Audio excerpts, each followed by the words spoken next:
Hello বন্ধুরা, তোমাদের সকলকে স্বাগত জানাচ্ছি আমার চ্যানেলে। বন্ধুরা, আজকে আমরা WPKP-র 31 নম্বর প্র্যাকটিস সেট নিয়ে আলোচনা করব। বেশ কিছু গুরুত্বপূর্ণ অঙ্ক রয়েছে। আগের যে 30টি সেট নিচে ডেসক্রিপশন বক্সে প্লেলিস্টের লিংক পাবে, সেখান থেকে দেখে নাও, অনেক উপকারে আসবে। তো চলো শুরু করে আজকে ক্লাস। আজকে ক্লাসে আমরা গত ক্লাসে যে হোমওয়ার্ক দিয়েছিলাম সেখান থেকে শুরু করব। আমি হোমওয়ার্ক দিয়েছিলাম যে 24 ক্যারেট সোনা হচ্ছে বিশুদ্ধ সোনা, 18 ক্যারেট সোনা হচ্ছে বিশুদ্ধ সোনার 3/4 অংশ, আর 20 ক্যারেট হচ্ছে বিশুদ্ধ সোনার 5/6 অংশ। তাহলে 18 ক্যারেট এবং 20 ক্যারেট সোনার বিশুদ্ধ সোনার অনুপাত কত? তো ব্যাপার হচ্ছে, এই যে 18 ক্যারেট সোনা রয়েছে, এতে বিশুদ্ধ সোনা কত রয়েছে? 4 ভাগের মধ্যে 3 ভাগ। তো বিশুদ্ধ সোনা 4/3, 3/4। আর 20 ক্যারেটে বিশুদ্ধ সোনা থাকবে 5/6, 6 ভাগের মধ্যে 5 ভাগ। ব্যাস, এইটা অনুপাত করলেই আমরা অ্যান্সার পাই। এবার দেখো, দুটি যদি থাকে তো কোনাকুনি গুণ করলে অনুপাত হয়। 3 আর 6 গুণ করলে 18, আর 4 আর 5 কোনাকুনি গুণ করলে কত হয়? 20। একে আবার 2 দিয়ে কাটা যায়, মানে 9 আর 10। তো এটাই হবে আমাদের অ্যান্সার। উত্তর হয়ে যাবে অপশন সি। এছাড়া এগুলো লসাগু করেও তুমি করতে পারো, তোমার ব্যাপার, কিন্তু এভাবে হয়ে যায়। ওকে, তো 9, 10 এটাই হবে সঠিক উত্তর। যারা সঠিক উত্তর করেছো, ওয়েল ডান। চলো আজকের কোশ্চেনে যাই। দেখো, আজকের কোশ্চেন হচ্ছে, প্রথম কোশ্চেন, একটি ট্রেন 12 মিনিটে 20 কিমি পথ অতিক্রম করে। যদি ট্রেনটির গতিবেগ 10 কিলোমিটার প্রতি ঘন্টা কমে যায়, তখন ওই একই দূরত্ব অতিক্রম করতে কত সময় লাগবে? তো প্রথমে আমরা গতিবেগ কত সেটা তো দেখতে হবে। গতিবেগ দেখো বলেছে 12 মিনিটে 20 কিলোমিটার, তাহলে 60 মিনিটে কত? 60 মিনিট মানে 12-র সঙ্গে 5 গুণ করলে 60 হয়, 5 গুণ। তো এটাও 5 গুণ হয়ে যাবে, মানে 20, 5, 100 কিলোমিটার। 1 ঘন্টায় যাবে 100 কিলোমিটার। তো এটাই হচ্ছে গতিবেগ। 12 মিনিটে 20, 60 মিনিটে 100 কিলোমিটার। এবার গতিবেগ যদি 10 কিলোমিটার কমে যায়, তাহলে নতুন গতিবেগ কত হবে? নতুন গতিবেগ হবে 90 কিলোমিটার প্রতি ঘন্টা। 10 কমে গেল। এখন এই গতিবেগে ওই দূরত্ব মানে 20 কিলোমিটার যেতে কত সময় লাগবে? দেখো, টাইম বের করার নিয়ম কি? টোটাল ডিস্টেন্সকে টোটাল স্পিড দিয়ে ভাগ।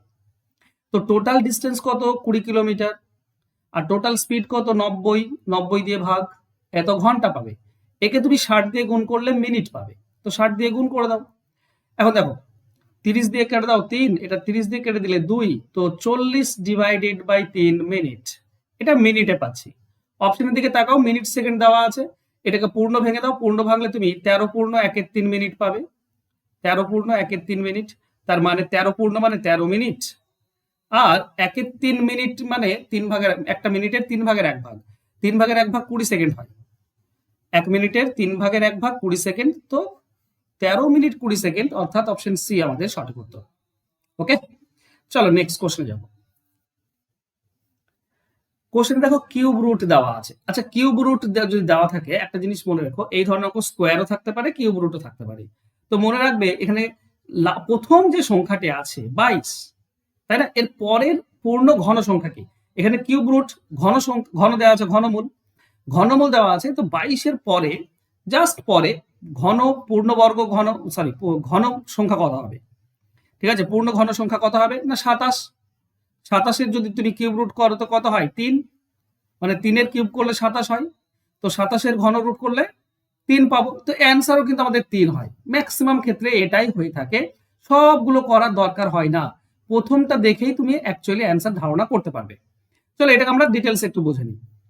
216 যদি কিউব রুট করি আমরা 6 পাই, মানে 3 বার 6 গুণ করলে 216 হয়। এবার এর সঙ্গে যোগ হবে 58, আর 6 যোগ করলে কত হয়? 64। এবার এই 64 যদি আমি পূর্ণ কি বলে ঘনমূল বের করি, ঘনমূল হচ্ছে তোমার 4। 3 বার 4 গুণ করলে 64 হয়। তো এই 64 এবার এর সঙ্গে যোগ হবে, তার মানে পেয়ে যাবো 125। 125-এর যদি আমরা ঘনমূল বের করি তাহলে 5 পাই। এই 5 এবার 22-এর সঙ্গে যোগ হবে, তার মানে আমরা পাবো 27। আর 27-এর যদি ঘনমূল করো তাহলে 3 পাবে। এটাই তো অ্যান্সার। তো অ্যান্সার হবে অপশন সি। তো মনে রাখো, এই ধরনের অঙ্ক বারবার দেয় বিভিন্ন পরীক্ষাতে। আর যেহেতু দেয়, তাই এই ধরনের অঙ্ক শর্টকাটে কিভাবে বের করবে, না বের করেই সেটা তোমরা ভালো করে বোঝো। এখানে যদি সবগুলো মাইনাস থাকতো, তো 22-এর থেকে ছোট পূর্ণ ঘন সংখ্যা বের করতাম। ঠিক আছে, 22-এর থেকে ছোট পূর্ণ ঘন সংখ্যা হচ্ছে তোমার কত? 8 যত সম্ভব। 8-এর কিউব রুট করলে 2 হয়, তখন 2 আমাদের অ্যান্সার হতো। ওকে, চলো নেক্সট কোশ্চেনে যাই। বুঝতে পেরেছো আশা করছি আমি যা বলতে চাইছি তোমাদেরকে। চলো, এখানে ভাগ গুণ দেওয়া আছে। দেখো, 8-এর কিউব রুট করলে 2 হয়, আর 16-র রুট করলে 4 হয়। ভাগ চিহ্ন আছে, তো গুণ দিয়ে দাও। গুণ করলে নিচেরটা উপরে চলে যাবে, নিচে রুট 49 আছে, রুট করলে 7 হয়, সেটা উপরে দাও, আর উপরে 100 রুট করলে 10 হয়, সেটা নিচে দাও, ইন্টু 125 কিউব রুট মানে 5, বাস কাটাকাটি করলেই আমরা অ্যান্সার পাই।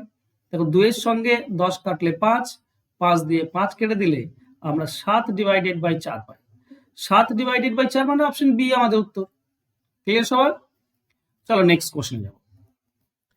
পরবর্তী কোশ্চেন দেখো, 6 জন লোক ও 8 জন বালক একটি কাজ 10 দিনে করতে পারে এবং 26 জন লোক ও 48 জন বালক কাজটি 2 দিনে করতে পারে, বা 15 জন লোক এবং 20 জন বালক ওই কাজটি কত দিনে করবে। এখানে সিম্পলি তুমি লোক এবং বালকের রেশিও নিয়ে এসো, বাস আনতেই হবে, আনলে সহজ হয়ে যায়। ওকে, তো কিভাবে আনবে? 10 দিনের কাজ যদি একদিনে করতে হয় তাহলে লোক 10 গুণ করে দাও, এই যে লোক আছে একে 10 গুণ করে দাও, 6 10 60 জন লোক হবে, আর 8 10 80 জন বালক হবে, সমান সমান 26 জন আর 48 জন 2 দিনে করছে। 2 দিনের কাজ যদি একদিনে করি তো লোক ডাবল করতে হবে, মানে 26 হয়ে যাবে 52 জন, আর 48 হয়ে যাবে 96 জন। 2:1 আসবে যত সম্ভব। 52কে এদিকে নিয়ে এসো, বিয়োগ হবে 8 থাকবে, আর 80কে এদিকে নিয়ে গেলে বিয়োগ হয়ে যাবে 16 থাকবে। তার মানে লোক ডিভাইডেড বাই বালক কি হচ্ছে, বালকের সঙ্গে 16 গুণ উপরে থাকবে, লোকের সঙ্গে 8 গুণ সেটা নিচে আসবে, এটা হচ্ছে 2 ডিভাইডেড বাই 1, তার মানে অনুপাত হবে 2:1। এই হচ্ছে অনুপাত। বা আচ্ছা, অনুপাত না আনলে হতো, আনলেও কোনো সমস্যা নেই, ঠিক আছে, মানে না আনাটাই উচিত ছিল। ওকে চলো, কই বাত নেই। আমি একজন পুরুষ সমান কতজন বালক সেটা নিয়ে আসবো, তাহলে হবে, ঠিক আছে। দেখো 8 এর সঙ্গে যদি 16 কেটে দাও তো 2 পাবে, মানে একজন পুরুষ সমান সমান হচ্ছে 2 জন বালক, ঠিক আছে। এবার তুমি বালক ধরে করতে পারো, পুরুষ ধরে করতে পারো, তোমার ব্যাপার। আমি বালক ধরে করছি। দেখো প্রথমে কি আছে, 6 জন লোক, 6 জন লোককে আমি বলতে পারি 12 জন বালক, বলতে পারি 12 জন বালক, আর এখানে 8 জন বালক দেওয়া আছে, তাহলে এই দুটি যোগ করলে 20 জন বালক 10 দিনে করতে পারে। এটা প্রথম লাইনে বলে দিয়েছে, 20 জন বালক করতে পারে 10 দিনে। আশা করছি বুঝতে পারছো। 6 জন লোকের জায়গায় আমি 12 জন বালক বসিয়েছি। এবার আমাকে চেয়েছে কি, চেয়েছে 15 জন লোক, 15 জন লোকের জায়গায় আমি 30 জন বালক বলতে পারি। এই 30 জন বালক আর এখানে 20 জন বালক, মোট 50 জন বালক। তাহলে 50 জন বালক কত দিনে করবে সেটা চেয়েছে। তো m1d1 is equal to m2d2, তার মানে এখানে 10 সমান কি হবে, লোক বেশি তো সময় কম লাগবে, 20টা উপরে যাবে, নিচে 50 আসবে, ঠিক আছে। আশা করছি বুঝতে পেরেছো। 4 আমাদের অ্যান্সার আসবে, কারণ হবে 200কে 50 দিয়ে ভাগ করলে 4, তো অ্যান্সার হবে আমাদের অপশন এ, ঠিক আছে। বেশি কিছু লেখার দরকার নেই, এভাবে লোক এবং বালক, একজন লোক সমান কতজন বালক সেটা বের করে নেবে, তারপর এইভাবে বসিয়ে অ্যান্সার করে নেবে, অ্যান্সার চলে আসবে। চলো নেক্সট কোশ্চেনে যাব। বলা হয়েছে কি 3a - 2b তার whole square -2 into 3a - 2b 3a - b plus 3a - b তার হোল স্কয়ার, এটার মান কত হবে। তো অঙ্কটি পড়লেই তো তুমি বুঝতে পারছো যে এটা a square minus 2ab plus b square, এটা দেওয়া আছে। মানে এই পুরোটা যদি x ধরো তুমি, তো এটা হচ্ছে x স্কয়ার মাইনাস 2 ইন্টু একটা x, এটা যদি y ধরো তো y, প্লাস এটা আমরা y ধরেছিলাম তো y স্কয়ার, মানে a square minus 2ab plus b স্কয়ারের ফর্মুলা আসছে। এটা মানেই আমরা বলতে পারি a minus x minus y তার হোল স্কয়ার, এটাই তো বলতে পারি। তো a মানে কত, x মানে কত, x মানে হচ্ছে 3a মাইনাস 2b, এটা হচ্ছে a x minus minus b টা বসাও, b মানে এটা a y টা, সরি y। এবার মাইনাস যেহেতু আমি এখানে বসিয়ে দিয়েছি, এখানে সাইন চেঞ্জ হয়ে যাবে, 3a হয়ে যাবে মাইনাস 3a, আর মাইনাস b হয়ে যাবে প্লাস b। এই পুরোটার হোল স্কয়ার দেওয়া আছে, এই পুরোটার হোল স্কয়ার পাবো আমরা। এখানে কাটছে কত, 3a 3a কেটে যাচ্ছে, মাইনাস 2b থেকে একটা b বিয়োগ করলে মাইনাস b থাকে, তো মাইনাস b তার হোল স্কয়ার। এবার মাইনাস b যোগ গুণ করলে কি হয়, প্লাস b স্কয়ার হয়ে যায়, এটাই হবে অ্যান্সার। তো অ্যান্সার হবে option C, plus b square. মাইনাসটা কিন্তু ব্র্যাকেটের মধ্যেই, বাইরে নয়। ওকে চলো নেক্সট কোশ্চেনে যাব। 20 মিটার উঁচু একটি ল্যাম্প পোস্টের শীর্ষ স্পর্শ করে একটি মই এমন ভাবে স্থাপন করা হলো যার পাদবিন্দু পোস্টের গোড়া থেকে 15 মিটার দূরে ভূমি স্পর্শ করেছে। দেখো একটা 20 মিটার উঁচু পোস্ট আছে, এটা 20 মিটার উঁচু, ঠিক আছে। এবার এর শীর্ষবিন্দু হচ্ছে এটা, ধরো এ হচ্ছে শীর্ষবিন্দু, এখান থেকে একটা মই আমার দেওয়া আছে মাটিতে, একটা মই দেওয়া আছে। এর বলা হয়েছে কি এমন ভাবে দেওয়া আছে যে ল্যাম্পপোস্টের গোড়া থেকে 15 মিটার দূরে ভূমি। এই ল্যাম্পপোস্টের গোড়া এটা ধরো বি, এখান থেকে 15 মিটার দূরে ভূমি স্পর্শ করেছে, সিতে স্পর্শ করেছে, তার মানে এটা 15। আমাকে বলেছে মইটির দৈর্ঘ্য কত। তোমরা সকলেই জানো ট্রিপলেট একটা 15, একটা 20 হলে আর একটা 25 হয়, তাই না? পিথাগোরাসের সূত্র তুমি সকলেই জানো তো, যে লম্ব স্কয়ার প্লাস ভূমি স্কয়ার সমান সমান অতিভুজ স্কয়ার, বা অতিভুজ সমান কি রুটের ভেতরে লম্ব স্কয়ার প্লাস ভূমি স্কয়ার, এই দুটোই তো হয়। এছাড়া ট্রিপলেট তো আমরা সকলে জানি, একটা 3 একটা 4 হলে আর একটা 5 হয়। 3-এর 5 গুণ 15, 4-এর 5 গুণ 20, 25-এর 5 গুণ 25, এই 5-এর 5 গুণ 25। ঠিক আছে, তো তুমি অ্যান্সার পেয়ে যাবে। যারা পাবে না তারা এইভাবে, ঠিক আছে, রুটের ভেতরে এটা 400 আর এটা 225 হয়ে যাবে 625, তার মানেই হচ্ছে 25। ওকে, তো অ্যান্সার হবে অপশন সি। সহজ কোশ্চেন ছিল আশা করছি। নেক্সট, একটি আয়তক্ষেত্রের দৈর্ঘ্য ও প্রস্থ 12 ও 5 সেমি এর 4টি কৌণিক বিন্দুগামী বৃত্তের ব্যাসার্ধ কত? তো ব্যাপার হচ্ছে একটা বৃত্ত আছে, একটা আয়তক্ষেত্রের 4টি বিন্দু দিয়ে যায়। ধরে নাও এটা আয়তক্ষেত্র, এর 4টি বিন্দু দিয়ে যাচ্ছে এই বৃত্তটা, ঠিক আছে। এবার দৈর্ঘ্য বলেছে 12 আর প্রস্থ হচ্ছে 5। বৃত্তের ব্যাসার্ধ বের করতে হবে। তুমি একটা মনে রাখবে, একটা বৃত্তের এটা মনে রাখার বিষয় কি না, বৃত্তের ভেতরে যদি আয়তক্ষেত্র হয় তাহলে কর্ণটা হবে ব্যাস, এর কর্ণটা যদি আমি বের করতে পারি মানে ব্যাস পেয়ে যাব, তারপরে তো ব্যাসার্ধ পেয়ে যাব। এবার কর্ণ বের করার নিয়ম তোমাদেরকে এখন কি বললাম, একটা আচ্ছা একটা মনে রেখো, একটা 5 একটা 12 হলে আর একটা 13 হয়, অতিভুজ 13 হয়। যারা জানো না তারা এভাবে বের করবে, অতিভুজ সমান, এটা তো এই ত্রিভুজের অতিভুজের মতো দেখছে না কর্ণটা, তো অতিভুজ হচ্ছে রুটের ভেতরে দৈর্ঘ্য স্কয়ার প্লাস প্রস্থ স্কয়ার, তাই না? তো 144 আর 25 169, তার মানে হচ্ছে 13। তাহলে এটা হচ্ছে 13, ব্যাস হচ্ছে 13, তাহলে ব্যাসার্ধ কত হবে? ব্যাসার্ধ হচ্ছে ব্যাস বাই 2, মানে 13/2, তার মানে হচ্ছে 6.5। এটা হবে আমাদের অ্যান্সার। অ্যান্সার হবে অপশন বি। ক্লিয়ার সবার? চলো নেক্সট কোশ্চেনে যাই। আচ্ছা, একটা ফর্মুলা দেওয়া আছে, দেখো A cube plus B cube plus C cube minus 3abc। ফর্মুলাটা যদি এরকম আমি লিখে দিই, 2 এর মান যদি a সমান 2 ধরে নিই, a সমান 2 সমান a, তারপর 3 সমান b, আর 4 সমান c, c হচ্ছে 4, এটা যদি ধরে নাও তাহলে উপরে আছে a cube plus B cube plus C cube. এগুলো ফর্মুলা না জানলে মুশকিল, আর যদি ফর্মুলা জানো তাহলে সহজ। নিচে কি আছে? নিচে আছে a square plus B square plus C square minus ab minus BC minus CA, এটাই তো দেওয়া আছে। উপরটা তুমি যদি ফর্মুলা দেখো, ওটা কার ফর্মুলা? ওটা হবে a plus B plus C, তার a plus B plus C into a square plus B square plus C square minus ab minus BC minus CA, এটা ফর্মুলা। উপরটা হচ্ছে এটা ফর্মুলা, আর নিচে কি দেওয়া আছে? এই এটার সমান সেম দেওয়া আছে, তাই না? এটা সেম দেওয়া আছে, তো এই দুটি কেটে যাবে। নিচে তো উপরটা নিচে সেম দেওয়া আছে, কেটে যাবে, শুধু এবিসি থাকবে, a plus B plus C থাকবে। এবার বলো a মানে 2, b মানে 3 আর c মানে 4 দেওয়া আছে, সবগুলো যোগ করলে কত হচ্ছে? 9। তো এটাই আমাদের অ্যান্সার। তো অ্যান্সার হয়ে যাবে 9, অপশন বি হবে সঠিক উত্তর। ক্লিয়ার? চলো নেক্সট কোশ্চেনে যাব।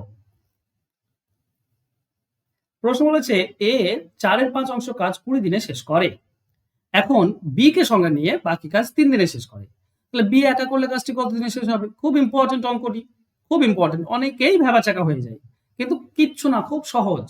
এ 20 দিন কাজ করেছে, 20 দিনে কত করেছে? 5 ভাগের মধ্যে 4 ভাগ, 5 ভাগের মধ্যে 4 ভাগটা করেছে 20 দিনে, তাহলে পুরো কাজটা মানে 5 ভাগটা করবে কত দিনে? 20 ইন্টু 5/4, উল্টে যায় মানে 25 দিনে। ঠিক আছে, 5 ভাগের মধ্যে 4 ভাগ করে 20 দিনে, মানে 1 ভাগ করে 5 দিনে, তাহলে 5 ভাগ করবে 25 দিনে।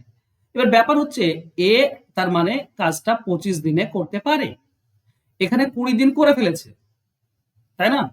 20 দিন করে ফেলেছে। আবার বি কে সঙ্গে নিয়ে 3 দিন করেছে, তাহলে মোট কত করেছে কাজ? এ কিন্তু 23 দিন কাজ করেছে, 20 দিন একা করেছে আর বি এর সঙ্গে 3 দিন, মোট 23 দিন কাজ করেছে। তাহলে এ এর আর কত দিনের কাজ বাকি ছিল? মাত্র 2 দিনের।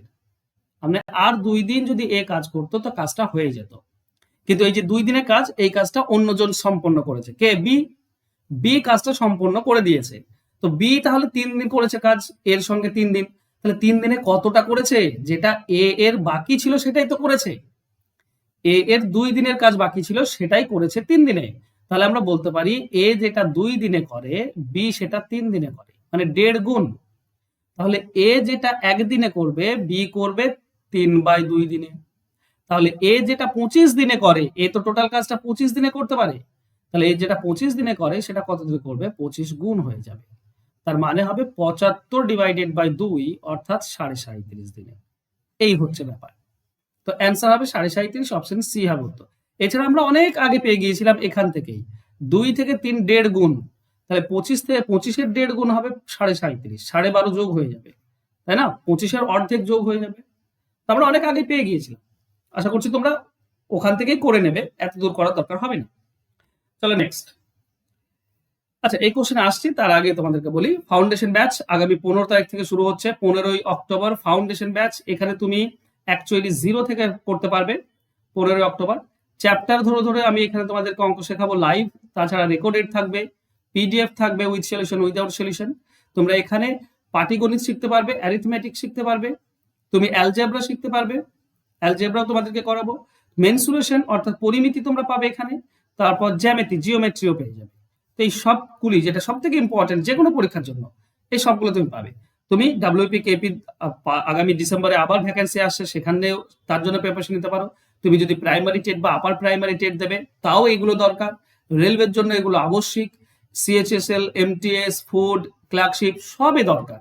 তো তুমি যে পরীক্ষায় দাও না কেন, যদি প্রিপারেশন নিচ্ছ অঙ্কের, তাহলে এই ব্যাচটাতে ভর্তি হতে পারো। কারণ এখানে আমি পাটিগণিত, বীজগণিত, জ্যামিতি, পরিমিতি চ্যাপ্টার বাই চ্যাপ্টার একদম সিম্পল থেকে অ্যাডভান্স লেভেল শেখাবো।